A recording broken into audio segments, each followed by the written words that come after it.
Hey, this is Gerald Spohrer. You know, got a little break. We're in between lead events. We just finished up Lake Travis, and I wanted to take a minute to tell everybody how we did what we did in that tournament. It ended up being a great event for me. I finished sixth. You know, I was not completely dialed in when practice started, but I had an idea of what I need to be doing, and I got really dialed in towards the end of the tournament, and my weights went up on the last day and potentially almost had one of the biggest stringers of the tournament.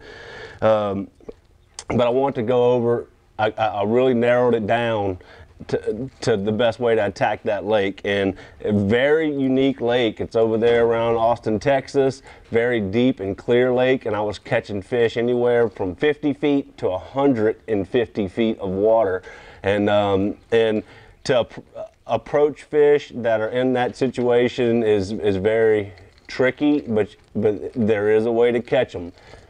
So just to go over it, how my day would go, I would start out every morning with a topwater bait, and this is a Dogma from 6 Cents. It's a long casting topwater bait. It loads up, it's got some heavy tail weight in it, and you can cast this thing a very long way. And those fish were coming up and schooling, and it was very important to have a walking style topwater bait with 3 hooks on it, and then just for the hookup ratio, because you'd get a lot of blow-ups and wouldn't necessarily get them. And I was rigging this thing on a 7-foot medium action Ducket Micro Magic with a high-speed reel, and I had 30-pound fluorocarbon from Sunline on it. And then I also put this is another great trick right here, I put a 20-pound Sunline fluorocarbon leader on here, very short fluorocarbon leader, just a little bit longer than the length of the bait. And the reason being is, if you had straight braid tied to this thing and you try to make a long cast, and if for some reason this hook would catch that braid, your cast was ruined. And this short fluorocarbon leader does not affect the action at all. And the reason I use fluorocarbon instead of monofilament because it's stiffer and it tends to stay out in front of the bait more. So a very short one with an Albright knot to 30-pound braid, and I can make a really long cast, and wasn't as concerned with this line coming around and catching the hooks or anything like that, which was very important because if you had straight braid on there, you'd be fighting it a lot. So on the sunny days, I was using this color right here, we call it Ghost Pro Shad. It seems like they committed to it a little bit better, but towards the end of the tournament, it got a lot cloudier, and I switched to the Ghost Blue Shad. It seemed like it had a more of a cloudier profile to it, had a good reflection to it, and they really started choking this thing towards the end of the event. So on the sunny days, and then on the cloudy days. So I would do that. I would fish topwater until probably about 8 o'clock in the morning. When we first got there, the shad were spawning, and we would run up to these marinas, and we would catch them all around these marinas. And once the shad stopped spawning, it seemed like the fish would pull off of the marinas and off of the docks, and then they would follow the shad around maybe 100 yards or 50 yards out in front of the dock, and they would come up randomly schooling, and you can go out there and see them suspended over that 150 foot of water. And then, so you would have some fish that would stay on the docks. The ones that were getting out away from the docks, they were a little bit harder to catch and target. You'd find yourself chasing them a lot, and it wasn't really efficient. I didn't like it like that. So during that time period, I would switch to the jerkbait. And this is called Ozark Juice. It's a 6 Cents provoked jerkbait. You can see it's like a transparent and kind of greenish looking color. Very natural looking, very good color for, they call it Ozark Juice because it's, you know, it's a very good color in those clear Ozark style lakes, and Lake Travis and Austin fished a lot like your Ozark style lake, so this color right here is perfect for those clear water, deep Texas fisheries. So I would run this jerkbait until I'd say about 10 o'clock or so. On day one, I ran it all day. I ran the jerkbait all day, but this is when I wasn't completely dialed in. But the jerkbait taught me a lot about what these fish were doing. They were following those shad from the shad spawn all the way out until they would move off of the docks, and then once they got tired of chasing the shad, it seemed like they would position back underneath these big floating docks over 150 foot of water, and they would use it as shade when that sun would get directly overhead. in the beginning of the week, the jerkbait was the deal. A lot of them committed to it, but as practice went on and guys were really keying in on this dock deal with the jerkbait, it seemed like I was starting to get a lot more followers. I could not get these fish to eat any kind of wacky rig plastic or anything slow moving. It seemed like the only way to get these really clear water fish, I mean, you could see 15 feet down, the only way to get these clear water fish to bite was to make them react. But they would only react to certain deals. I noticed the jerkbait had a lot of drawing power, and it showed me a lot of fish. So I would throw on a corner of a dock when that sun would get up a little bit and it would start making shade pockets. I would only fish the shady side of the dock. I would throw the jerkbait up there and I would jerk it all the way back, and I would notice maybe 4 or 5 big ones would follow it. And there was always, almost every dock, a bunch of little ones would follow it. But 4 or 5 big ones would follow it, and I would know I need to come back to this dock at some point in the day and try to catch those bigger fish. So the jerkbait was a big player on day one. I ended up catching a 6-pounder on it, but it was mostly just a keeper bait for me. And then I started kind of getting away from it throughout the event because it just wasn't really getting them to bite. But I was throwing that on a very short rod, a 6.6 medium action T-Rex from Duckett, and on a 6-to-1 gear ratio reel, and a 12-pound Sunline fluorocarbon. And the reason I was just throwing it on such a short rod is because I was making a lot of short casts in marinas and around boat slips. I wasn't making those really long jerkbait casts like we're used to. I was throwing the thing in very tight areas, and it was just the fatigue issue and the control issue of being able to switch. I made jerk on this way on one side of the dock. When I'd come around a corner, I would switch hands and I would jerk this way. So just being able to make those short little moves with the rod to make the jerkbait turn corners and things was important. So that was a 6.6 medium action T-Rex from Duckett. And then my main deal, what I keyed in on during the tournament, I knew a little bit about the spoon bite. I knew I could get bit on it, but I didn't fish it enough in practice to really get keyed in on it like I did in the tournament. The first day, it seemed like I barely made a 13-pound stringer. I got lucky and caught that 6-pounder, but I got a lot more precise with my stringer.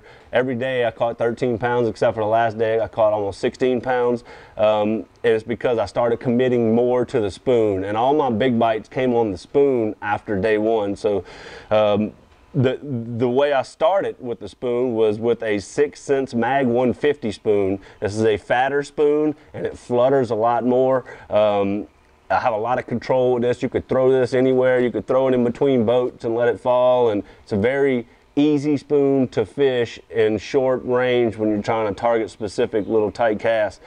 I was throwing this on a 7-foot medium heavy Duckett, and it tends to be a lighter rod than what most people would throw a big spoon on. But the reason I was doing this is because some of these fish would choke it, and I wasn't worried about those. I would boat flip those fish. I'd wind, and flip them right in the boat, but sometimes it would just get them on the outside of the mouth. And then when you have a 2-ounce spoon flopping around with one treble hook in the lip of a fish, it's a dangerous situation. So the medium heavy rod was softer, but I still had plenty of control, and then when the fish would jump, it would minimize my losses on losing fish. And I didn't want to go with a bunch of tag hooks and things like that, trailer hooks on the spoon and stuff, because I was throwing it in so many situations where it would get hung and then it would just become inefficient. So I was really counting on the one hook to get them. And I was throwing that one on an 8-to-1 high-speed reel. And the reason I was throwing it on such a fast reel, this is a Daiwa reel, is because I would throw it against the dock and I would let it flutter down, and then I would pick up on it, and when it would fall, sometimes those fish would knock so much slack in the line from hitting the spoon so hard that I needed that high-speed reel to catch it and load up on that fish as fast as possible. So it was very important to have a high-speed reel for this Mag 150 spoon in that situation. Another big deal, a lot of guys picked up on the spoon throughout the tournament, and they were targeting marinas, going in and out of boat slips and things like that, and constantly pitching the spoon in slips. I kind of stayed away from that. I was going back to those areas that I drew those bigger fish out with the jerkbait early on in practice and in the tournament, and I was targeting those areas. And the very crucial time to catch these bigger fish on this spoon. It seemed like between 10 and 12:30, 1 o'clock-ish. And then after that, it's like the boat traffic got really bad. The sun got really high, and it started taking out the shady sides of docks. It was directly over the docks, and it was a lot harder to target them. But that 10 to 12 and 1 o'clock time frame was the most important time to throw the spoon on docks where you knew they had larger fish. And so even though it was lucky to catch a big fish every day or 2 big fish every day to make a stringer, it was kind of, I guess, calculated luck. You need to make sure you put yourself around them to get the bite, or you wouldn't even get lucky.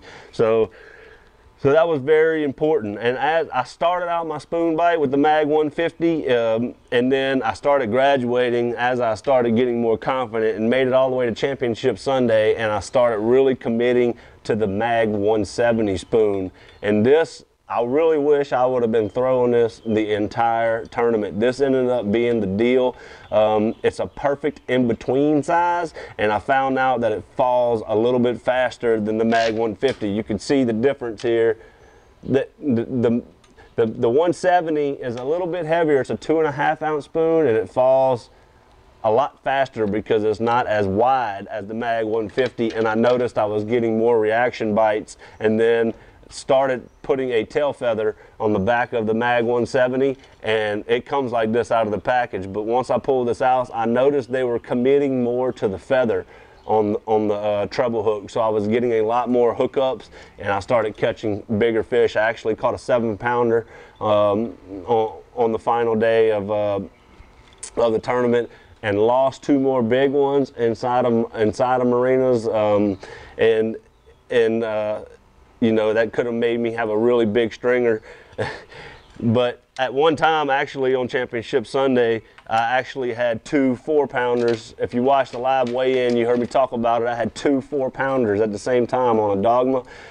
I threw it up there, and a big one ate it, and I was fighting them back to the boat, and there was 4 or 5 other the same size. They were in the 4 to 5 pound range. They were swimming with the fish I had hooked, so I let that one swim around for a second, and another one got it, and at the time I had 2. That's why it's real important to have a 3-hook topwater bait whenever you're fishing for those kind of fish, because it allowed another fish to get hooked up.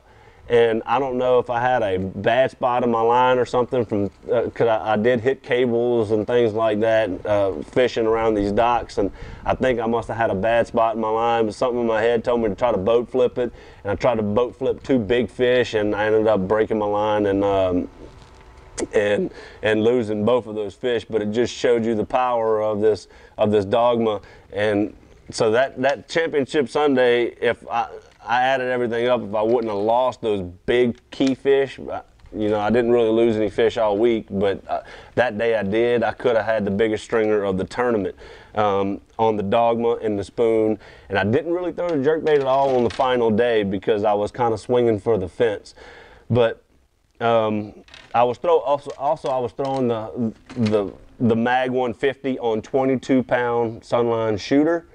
The reason I was throwing it on shooter is for the abrasion resistant. You would throw it inside of a dock or around a cable, and it seemed to be super abrasive resistant of rubbing against that metal. And I would flutter that spoon sometimes over a I-beam or over a cable or something like that just to get a bite. So the shooter was very important. And the 170, I was throwing it on a 7.6 heavy action. This is a black ice rod.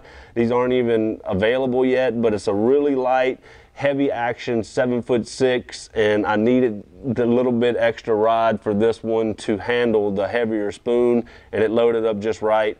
And I was also throwing it on a high speed reel, but I was throwing it on 25-pound shooter. So that was my combination. I wish I would have got even more dialed in to the spoon bite earlier in the tournament, but you know, I'm grateful that I figured it out during the event, because the event it changed every day. The conditions changed every day, and I was able to stay on these fish and follow them to their behaviors all the way through the event. We had a great finish. We finished 6th. We got some great points going into one of the hardest events we're going to have all year. Is coming up in Orange, Texas on the Sabine River.